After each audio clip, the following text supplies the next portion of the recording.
Good morning again, ladies and gentlemen, and welcome to the Finance Minister's post-budget press conference. I am Daniel Pasley, and I will be your moderator for this morning.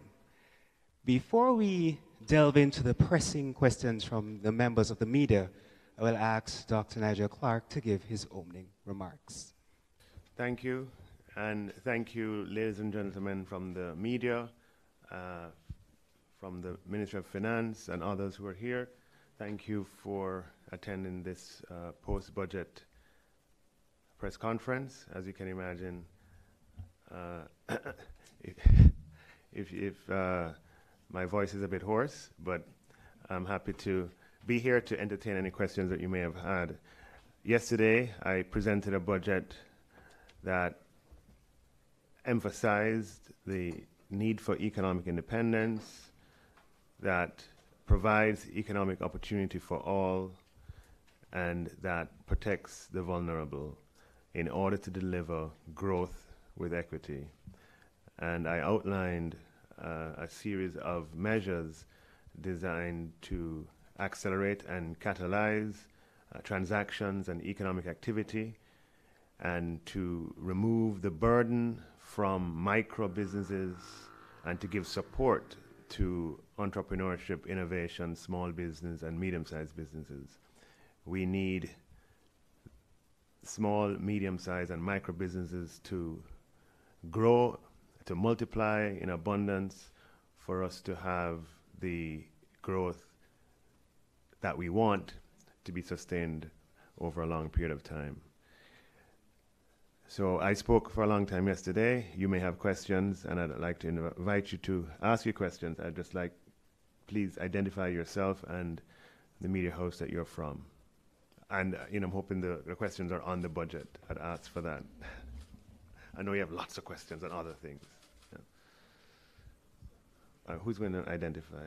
All right, I will begin with Ms. Andrea Chisholm from TVJ News.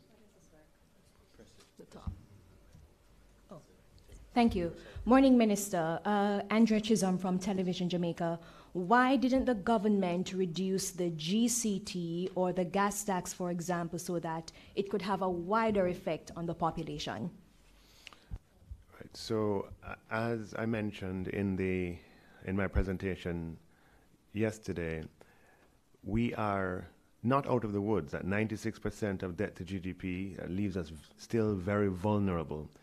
And so we have to be very strategic in the range of taxes that we choose to reduce.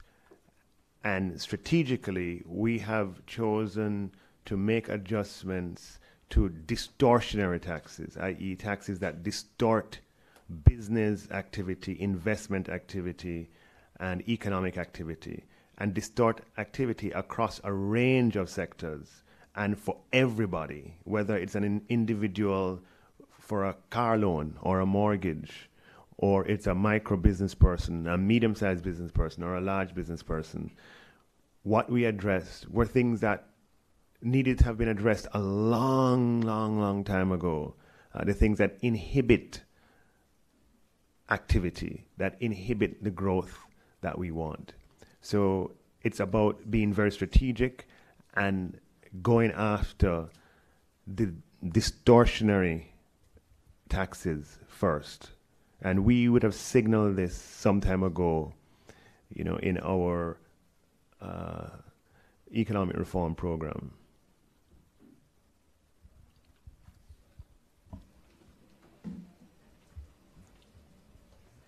Nationwide. Oh, it's on. Hi, good morning. Kalila Reynolds, Nationwide News. I'm not sure if I just don't understand or I'm missing something, but how do you account for the difference between what we plan to collect in revenues, $644 billion, and what we plan to spend, the budget gap, $803 billion? So the budget has non-debt expenditure and it has debt expenditure. And on the revenue side, it has tax revenue, non-tax revenue, and we have loans. So, right, those are so the difference, the that you are alluding to, if you look in the detailed yellow book, you'll see what we plan to borrow this year as a part of the entire package. But on a net basis, we're paying down our loans, right? Does that make sense to you? So the difference will be borrowed? The difference will be in loans? The difference will be borrowed? No, so in every year, the government pays down on debt, and it also borrows. But on a net basis, we are paying down. So we are paying down more than we borrow. Okay. Yeah. So on the expenditure side, it includes $250 billion of debt service, right? Some of which is interest, and a large portion of which is the principal repayment. Some of that principal repayment is being paid just from revenues, and some of it is rolling over. I don't use, where you roll over portions. I want to be very clear. Debt is being reduced on a net basis. Are you understanding me, Kalila? Yes, yes, Okay. yes. Let me ask one more question, then I'll cede to other people, because I have many, actually. You indicated in the presentation yesterday that the cut, if I understood you correctly, that the cut in the primary surplus target, the reduction, was just approved by the IMF this week. So does that mean that you're going to be tabling adjusted numbers? Okay, so just an addendum to what I said earlier as well. Not only do we have debt that's being rolled over, but there's $35 billion of cash resources that are on that side as well of the ledger that explains the gap that you're identifying. Right? With respect to this question, yesterday we tabled revised revenue estimates that took into consideration the reduced primary balance target as well as the revenue measures and the uplift from January and February's performance. Prince Moore, RJR, how would you respond to the parliamentary opposition's claim that the average consumer won't benefit from the $14 billion tax cut? No, I would say a couple of things. I mean, this budget benefits everyone, as I mentioned, economic opportunity for all, from persons who are subject to domestic violence. For the first time, we'll have shelters in every county in Jamaica. For students, for the very first time, students will be able to have the option of working for a registered charity, for an NGO, and having a tenth of their loan balance reduced on an annual basis. For the first time, student loans will have the feature where payments will be applied against the most outstanding balance first, as opposed to penalties and interest. We have increased spending on our social programs by 25%, from 16 billion to 20 billion.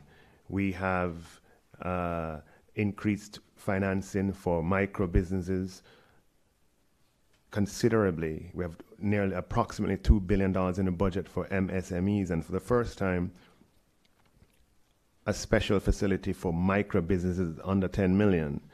We have, a sidecar fund that's going to provide angel investors with a companion investment to go after the very, very early stage investment operations, and will deal with the gap that female entrepreneurs face. We have, and it goes on. With respect to the reductions in taxation, this benefits everyone who has something to do, from the person who accesses microcredit, who are paying high fees. If they want to refinance those microcredit loans and there's a bill of sale over equipment that they have, right now there's an inhibition or a barrier to do so because of the transaction costs that they have to pay to the government of Jamaica. With the reforms that we are implementing, that will not exist anymore. The ability to phase out financial institutions who are not serving you well is enhanced because these transaction taxes go away. There are, the abolishment of the minimum business tax that affects small people, small businesses, some of whom operate as a business in terms of a formal company, some of whom operate as sole traders or as individuals. The raising of GCT threshold, all of those are for the thousands and thousands of people who operate and have sale volumes below a particular level. We have reduced interest rates successively over the past 2 years, 8 times and 4 times in this year alone. And we are ensuring that the benefit of this reduction is passed on to all Jamaicans. And we're all affected by interest rates, whether we have a direct loan or not. It features into the prices of goods and so forth. And then finally, the economic activity that is likely to be generated will be of benefit to everyone. So, this represents a budget in which everyone has something, in which there's a benefit for all. It is genuinely economic opportunity for all. Even, and I dare say, we are upgrading correctional facilities. The persons who work behind we see the work done by police and teachers, civil servants and politicians. We don't see the work done by correctional officers because that work happens behind walls. We have included something for them. Long outstanding upgrades to several detention facilities are going to take place this year. So it is an inclusive budget and one that's geared to improve the quality of life of all Jamaicans. Minister, good morning. LeBron Barrett from the Gleaner. Two quick questions, Minister. One, how sustainable, from where you sit, how sustainable is this $14 billion package? That's one. Two, the IMF agreement ends later this year. Fiscal discipline is a key component of the economic reform program. Can you indicate what a post-IMF agreement oversight will look like? Will international agencies have a role to play? What will it look like? So the first answer to your question is easy. It is very sustainable. We, over the past 20 years or so, every single year up until 2016-17, but one, we have had revenues perform less than planned. And there's a chart that I had yesterday. I don't know if it went up, but that shows that. It's quite shocking. We have always had revenue underperformance. In the last 3 years, we have seen revenue overperform by an average of about 0.8% of GDP or thereabouts. This tax cut occurs in that context. It's not 6 months of overperformance, not 1 year of overperformance. It's been overperformance over 3 consecutive years. We have provided medium-term projections, not just a budget for 1920, but one for 2021, 21-22. And this is, shown as easily sustainable over time. On I forgot your second question now. Your second question was? Okay, so as I said to you, that we have Jamaica's economic reform program has benefited all of us, and it is our program, and it became our program a long time ago. As I said in my presentation yesterday, the essential tenets of our economic reform program will remain even in a post-IMF program environment.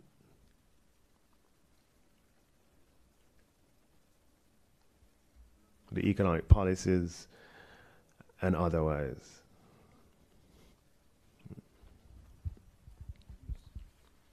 Balfour Henry from the Observers. I just wanted to ask you, what is like oversight? What is like epoch? And so on. I think that is what the question I was driving at. Will you still need them, or do you have other bodies in mind? Or you work on oversight? So, I mean,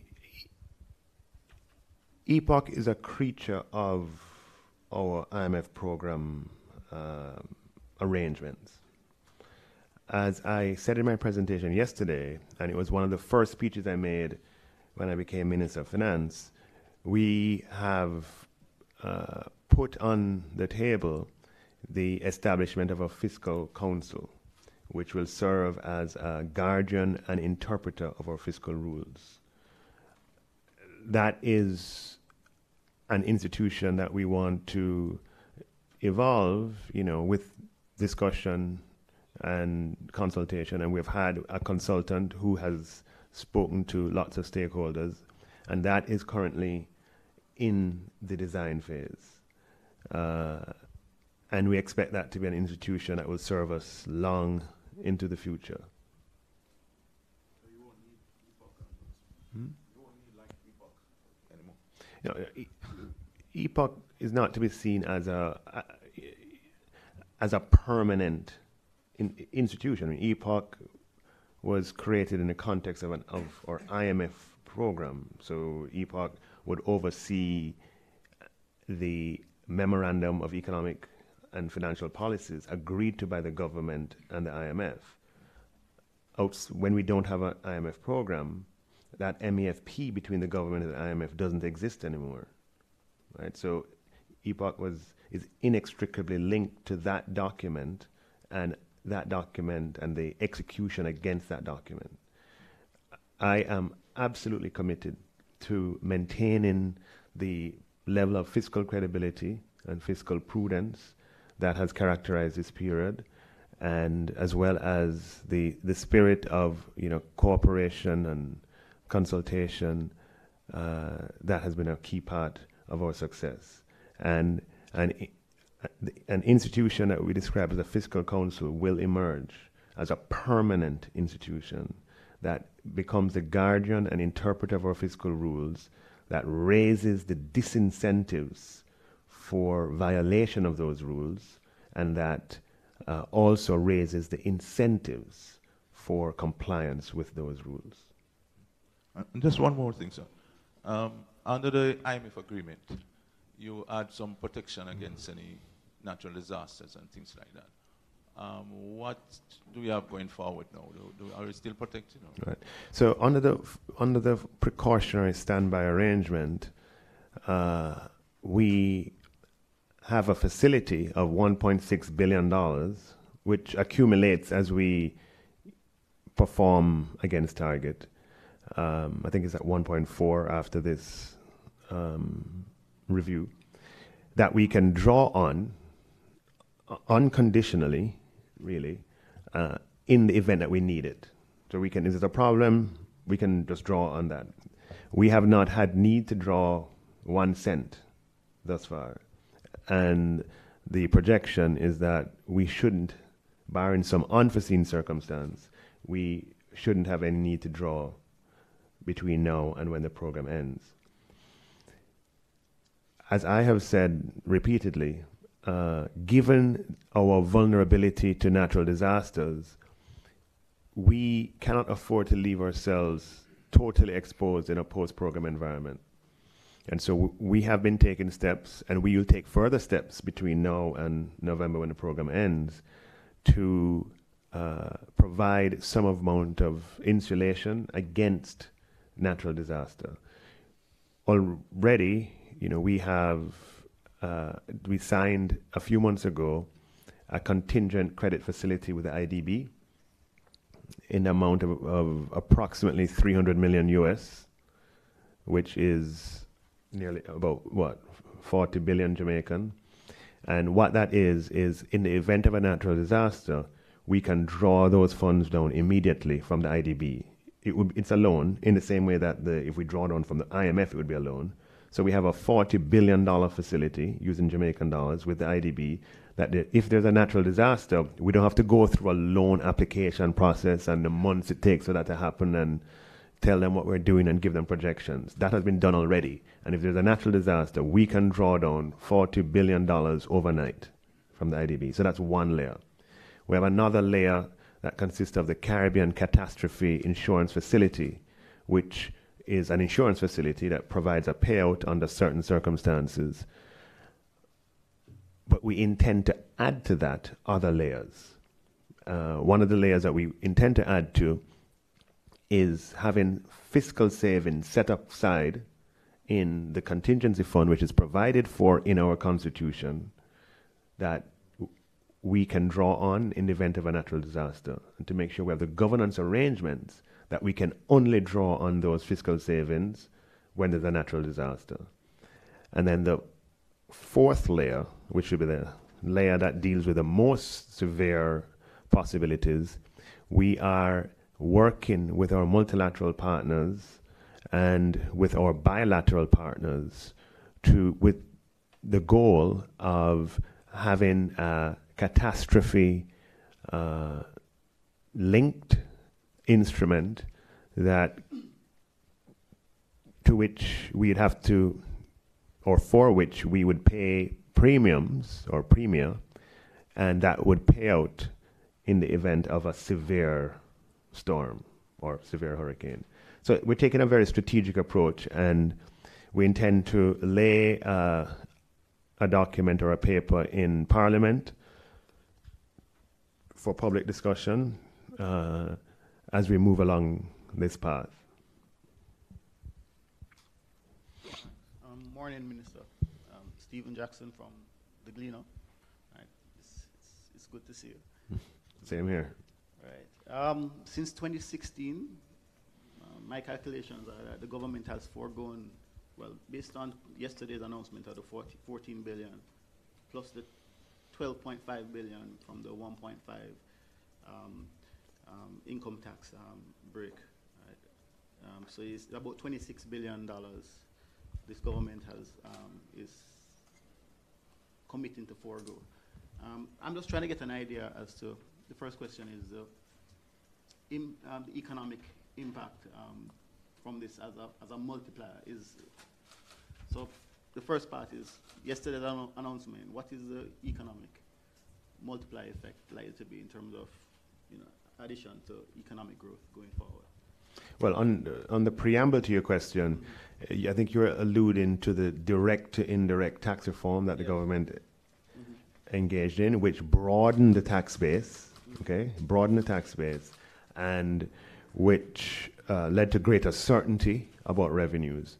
But on a net basis, it wasn't a give. On a net basis, we took in as much as we gave. Okay, this time it's different in that we are giving back or reducing on a net basis the tax income that the government takes.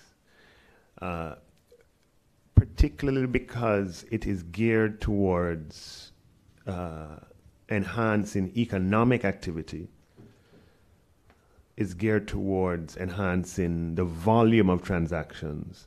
We expect it to have a positive effect on business activity, business formation, small business activity, and ultimately economic growth. I'm not in the business of predicting, so I don't want to be drawn into that. But I think it is sort of self-evident that when transactions become easier to undertake, when the cost of undertaking transactions is lowered, when the cost of getting the cheapest option for yourself in terms of financing is lowered because you can just switch, and financial institutions know that you can switch, and so they're more likely to give you the best deal the first time around. I think we can easily see how that translates into increased business activity and increased economic activity. Okay, so just to be clear, so you're not going to be held to a number in terms of whether this would add to 0.1 1% additional economic growth or what have you? No? No, I mean, I didn't say I'm not going to be held to a number. I said that Can you can easily see how these measures can, or how these measures will over time lead to an increase in economic activity, an increase in transaction activity, and an increased competition, and the lowering of the cost of financing, the broadening of access to finance in the economy, and will be accretive. Right, and just for my own clarity, can you remind me? You say it's going to be accretive, so you're giving up 14 billion. You expect to get 14.5, 16 billion from the given. What's the net effect likely to be? No. Yeah, I presented a budget, and a budget, is finance. We have revenue, we have projected revenues, and we've programmed a certain set of expenditures. I know, but just from those measures, can you? No response. There's a direct. Yeah, I'm not. There are other. I'm not in the. That's not the business that I'm in. I'm in. So. Can we move on to the next question? Well, it's kind of a follow-up to what Stephen was asking. I think everybody yesterday listening to the budget was waiting for the take-back, because we're used to that. You give with one hand, you take back with the other hand. I did notice in the revenue measures that GCT collections, the projections will increase by 20 billion.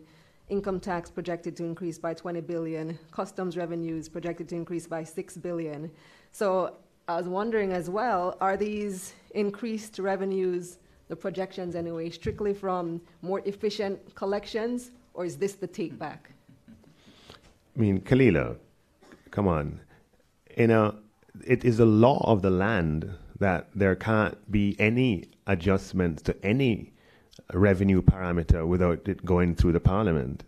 So yesterday I announced all the changes that we'll have for the upcoming financial year, and the changes are all reductions or abolishments.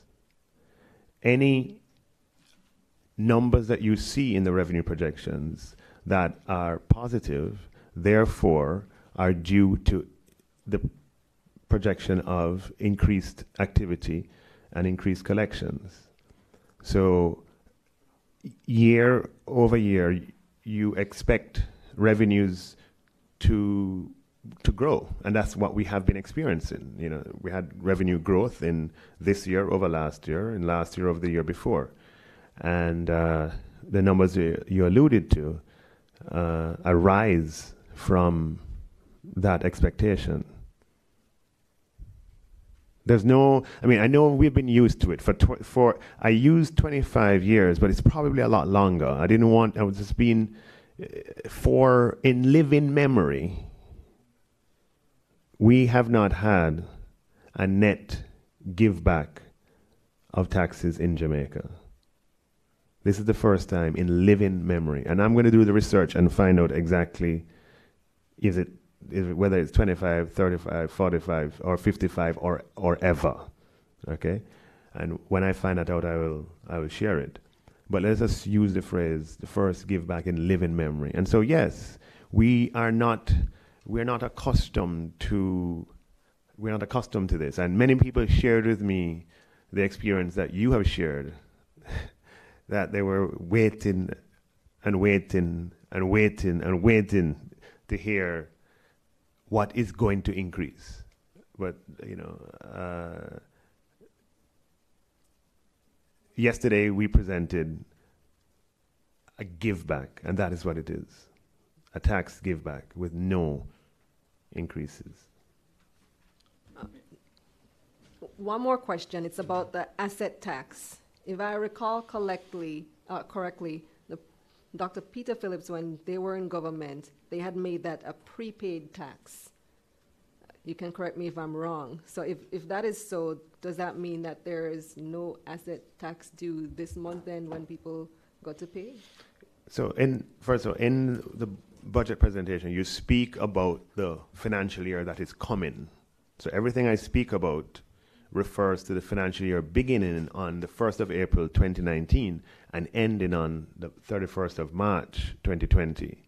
So whatever obtained for this financial year obtains. We have we have abolished the asset tax for non-financial businesses effective April 1st, 2019.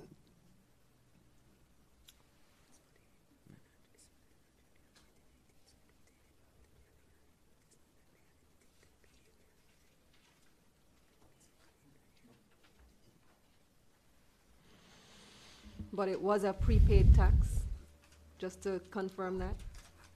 Repeat that? It was a prepaid tax, so the 2018-19 would have been paid last year. So for 2019-20, because it's prepaid, you wouldn't have to pay anything this year. Yeah, so for 2019-20, I want to make sure I'm answering the question that you're asking. The asset tax on non-financial businesses is abolished effective April 1st, 2019. That's the clearest way to say it. It does not exist anymore effective April 1st, 2019. So they don't have to pay that as of April 1st. They won't have any back taxes unless they hadn't paid it last year. The effective date of implementation, as the revenue measures says here, it's the year of assessment 2019. I don't want to get into, that the kind of questions you're asking are the questions you sit down with your tax. I want to stick to what I announced yesterday. Okay?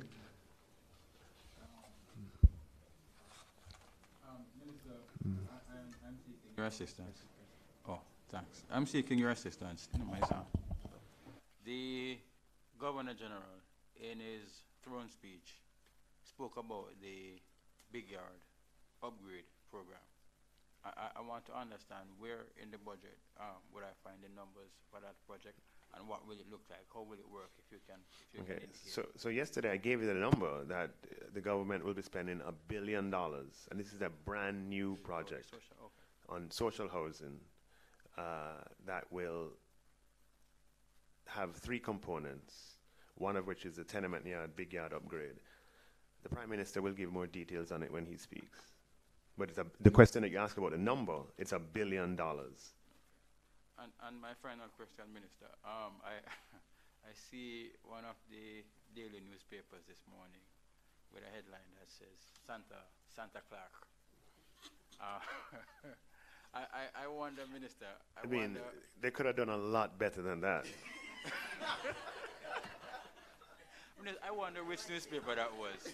I wonder which newspaper. I wonder if it's one that you're associated with. I'm going to check, though. I'm going to check.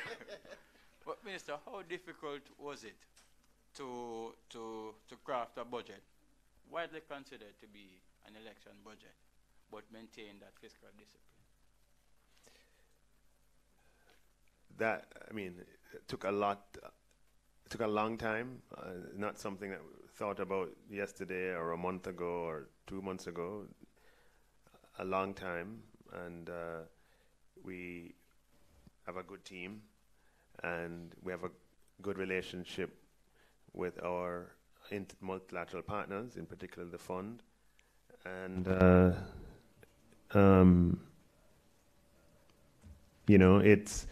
it just shows you. It shows you that what we can do in Jamaica with creativity, Laverne. You haven't seen anything yet. Meaning what we can achieve in this country with a set of resources that we have. Look,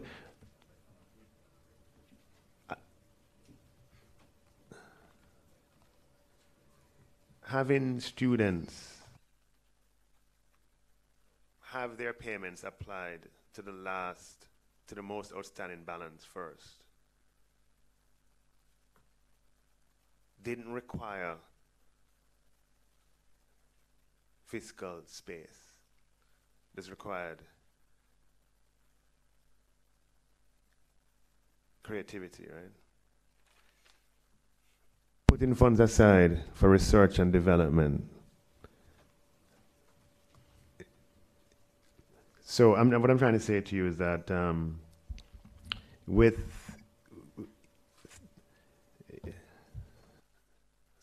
some amount of sort of thought and a good team and good partnerships and a lot of planning, we can achieve a lot, and a lot more than we have become accustomed to. Minister, I know I said last question, but this is absolutely the final one. So you are in effect confirming that it is an election budget? Look, Laverne, there's one person who has that responsibility in entire Jamaica, and it is not me, right? Not me at all. Another issue, Minister, you mentioned earlier about the policy that we're developing for natural disasters. But in the interim, you can correct me if I'm wrong, we're still paying millions to CRIF SPC. I think it has changed. Since we're still prone to natural disasters, will the government be lobbying to ensure that we change the formula or model in which they calculate payouts in the event that we're hit by a natural disaster? Because I recall in 2017, we had major flood rains, but yet we didn't get a drawdown. So there's a difference between strategy and tactics, as we can appreciate, right? Strategy is making sure we have the right framework on a macro level, that we have something that can deal with frequent events that cause damage frequently, and therefore that's a problem. Something that deals with mid-size events that come every now and again but can be damaged, and it's something that deals with infrequent but large, right? And we want to make sure that the strategic toolkit that we have can deal with all eventualities. No one product is going to be able to deal with the entire spectrum of possible outcomes. So we want to make sure strategically we have products for the entire space. If you imagine a quadrant, or is it like that for you, of frequency. So these stuff down here happens all the time, every year. Stuff down here happens every 40 years. And then severity, things that don't have a lot of damage, things that have a ton of damage. We want products that cover this entire space. And CRIF is a product that covers a particular part of the space. And so what we have been doing is we've been expecting CRIF to solve everything in this spectrum, and that's not possible. You need CRIF for certain things, but you're also going to need to have the fiscal savings in your contingency fund for the very frequent small damage rain that mash up Portland and St. Thomas all the time, right? But you also need other layers and other products. So I'm talking, what we're planning to do is to lay out the strategy that can allow us to cover the quadrant.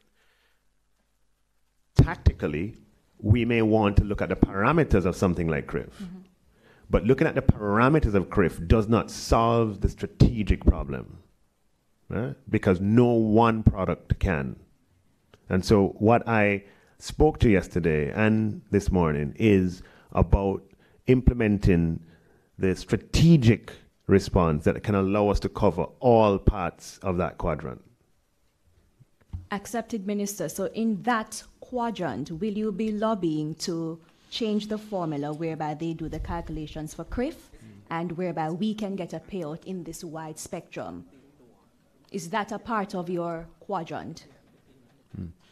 So once we have, filled out the responded strategically and we have all the products, then we can look at the parameters that we have agreed to accept with CRIF, right? So we have agreed to certain carve-outs. We have agreed to certain deductibles, and those affect our premium. So it's all a relationship. So if we have greater fiscal savings and we have a catastrophe cover and we have a contingent credit product, then the parameters that we may be willing to accept and the premium that we may be willing to entertain are likely to be different from what they are today. But right now, we're not changing that right now.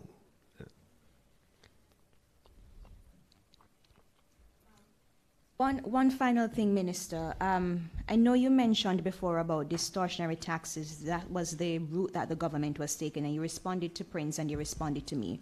What do you say to an ordinary man in the street? Like, for example, this morning I stopped by somewhere to do a quick transaction, and somebody was saying, well, I don't have a loan with SLB. Nobody did leave anything for me to transfer. I'm not buying any property. What is in this budget for me? So I would say to that person, if they are going to buy a property, if they have a loan on a car, have a loan, or their children have loans, if they are, on path, they have 16% increase. If they are a pensioner, they have a 14% increase. If they're a government pensioner, they have an increase. If they are in the public sector, they have the possibility of their pensions being paid quicker than they were before. If they are a customer if they are in Montego Bay, they will have a 6.5 hectare park. They'll have Cornwall Regional that's going to be upgraded. If they live in a place that's not served by police cars, they have 1,000 police cars that are going to be in the system. So every single police station is going to be able to have mobility and police cars. Their country is going to have greater border security and border protection to reduce the flow of illegal weapons. Women who are interested in being entrepreneurs are going to have access to financing. Women who are, unfortunately subject to domestic abuse will have options for where they can seek relief. This is a budget in which everybody benefits. Public sector workers will have access to investing in, the Wigton IPO on a preferential basis, having shares reserved for them. This is a budget that considers everyone. School feeding program has been extended to the early childhood level and has been increased from 4.8 to 5.7% increase. School transportation has been increased from 200 million to 380 million. That's an increase of 90%. I hope that as members of the media, yes, there's a lot of focus on what was a highlight of the speech, but I spent considerable time in outlining the policies and programs of the government that are designed to protect the vulnerable in our society. And we have increased our funding for our major social programs by 25% in the context of inflation at 2.5%, and in the context of expenditures being what they are year over year. Social programs have gone up by 25%. So I hope that in your coverage, you will be fulsome and reflect what is the fact that we have carefully laid out a budget that has economic opportunity for all Jamaicans and that protect vulnerable Jamaicans, and at the same time is fiscally responsible and gives us a good stimulus for business and economic activity and economic growth.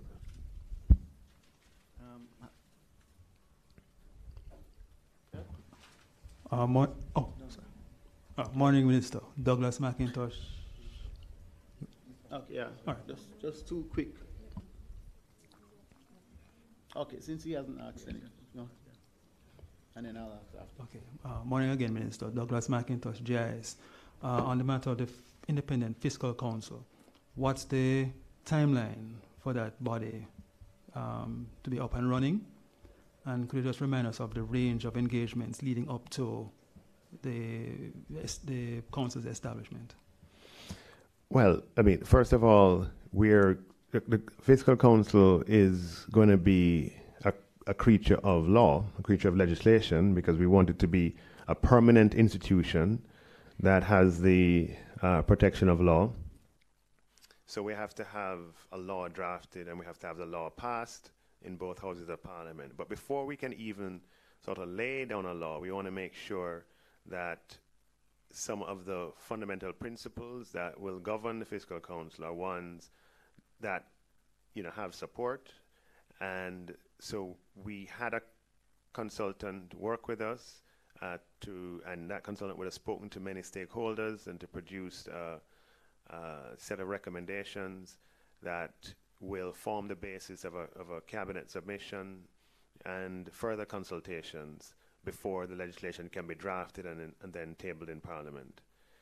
The very important thing about a fiscal council, the most is its credibility. If it doesn't have credibility, then it can't perform the function that we want it to perform.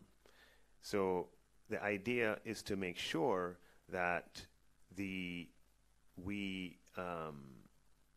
take all the steps to ensure that its birth is one that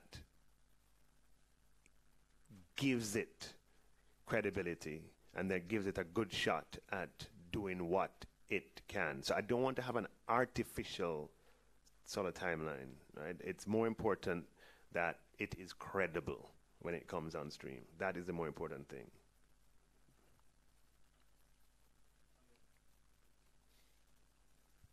Minister, I was going to ask about what's the expected rise in real estate transactions arising from the two measures that you spoke about, ad valorem and the transfer fee. Here's what I'd say to you.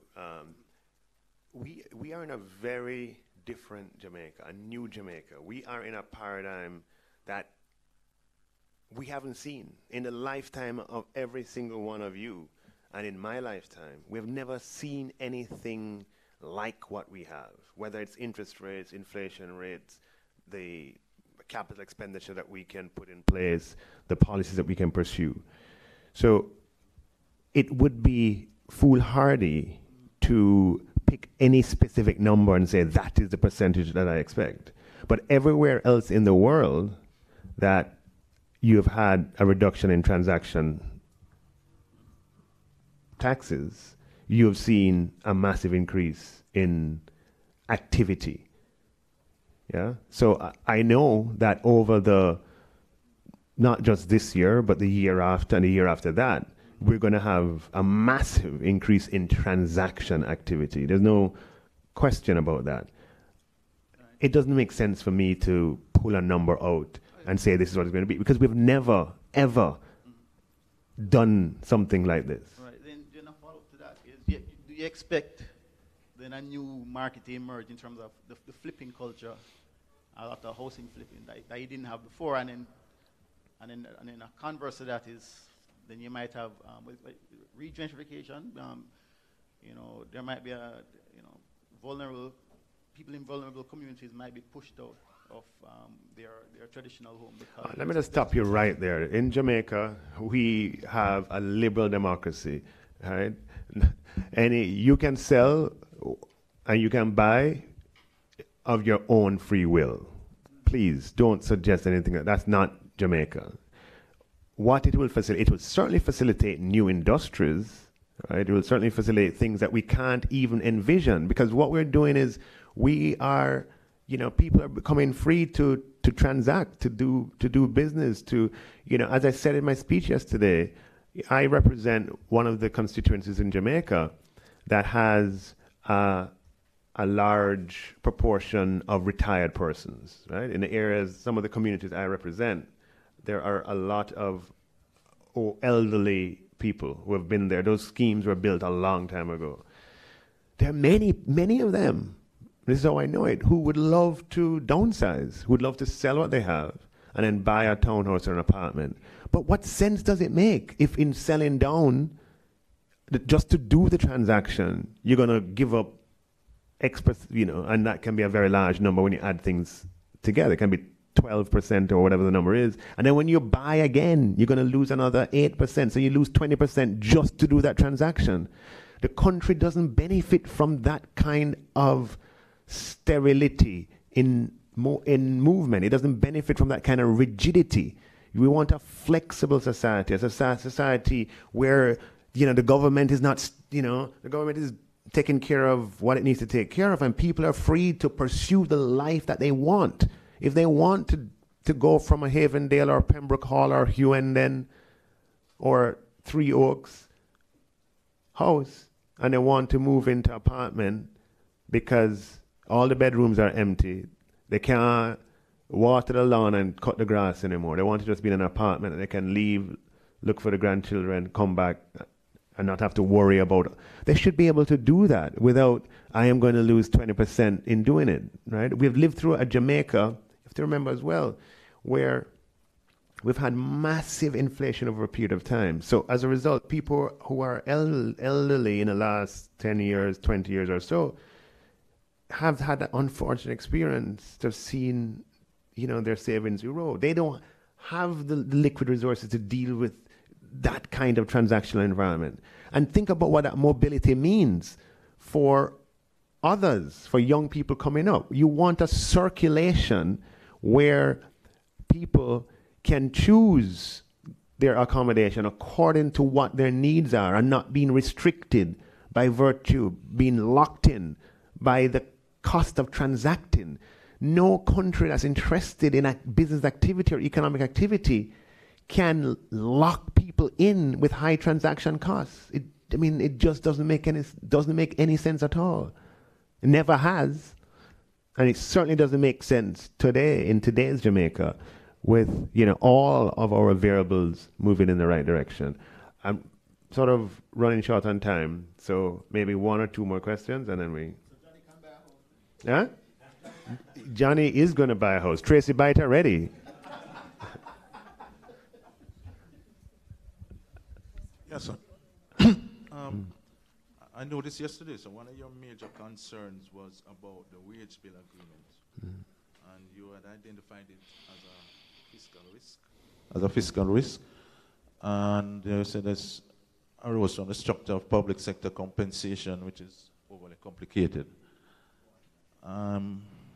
You said there are unforeseen and unintended consequences that could arise. I wonder if you could enlighten us about. Sure.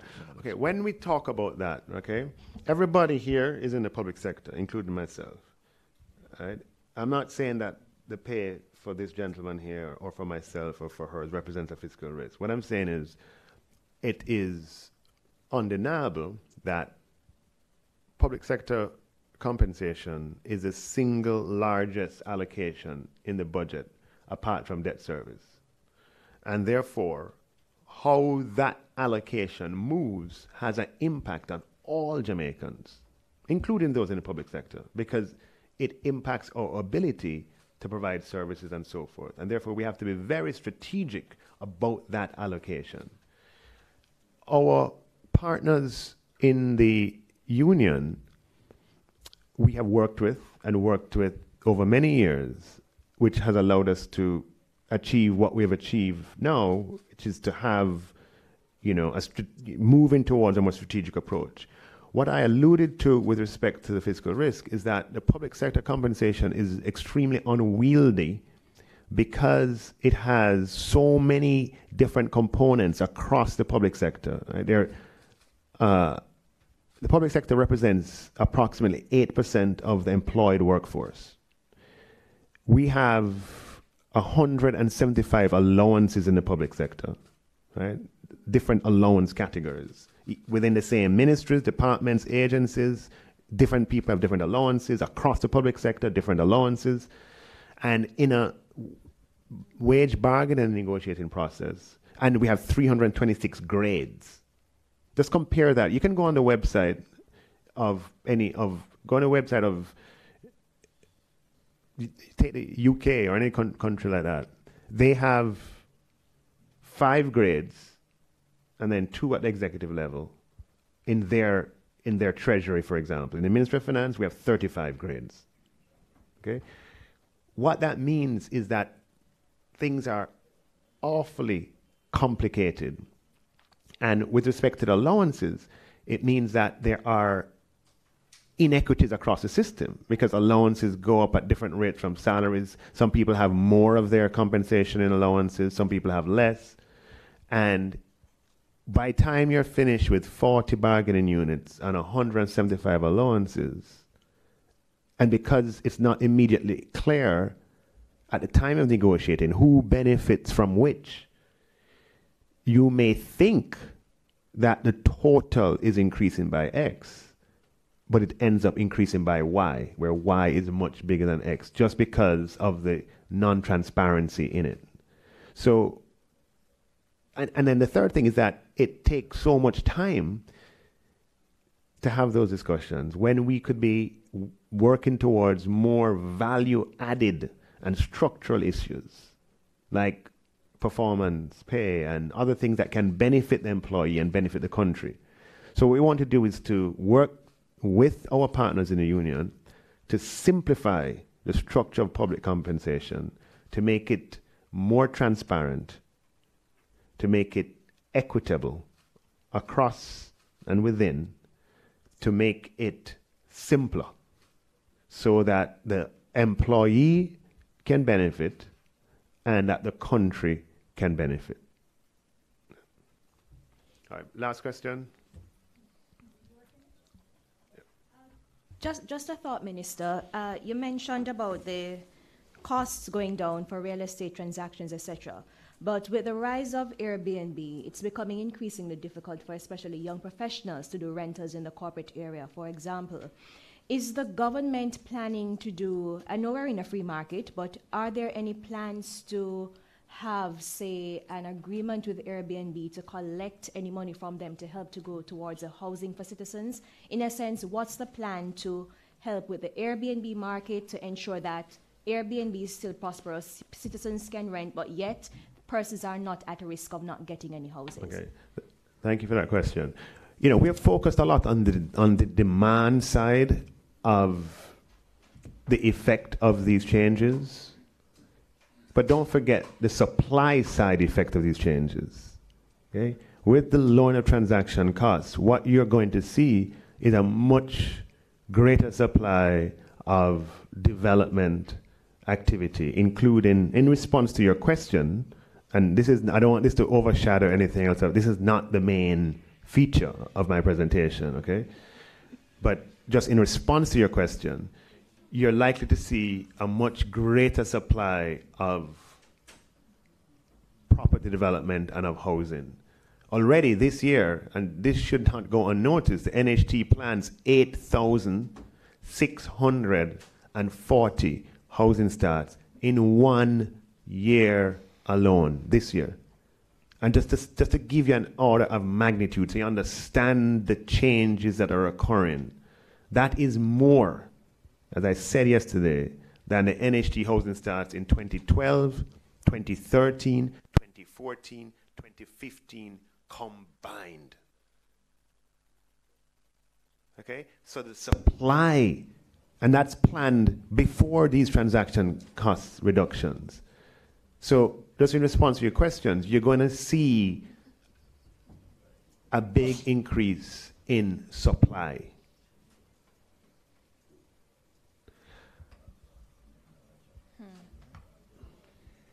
Ladies and gentlemen, thank you so much for coming to the post-budget presentation press conference. I know that the members of the media were able to ask their most important questions. And I also like to thank the members of the IMF for also being present as well, and the technical team here at the Ministry of Finance. Thank you so much for coming, and refreshments are at the back. Thank you so much.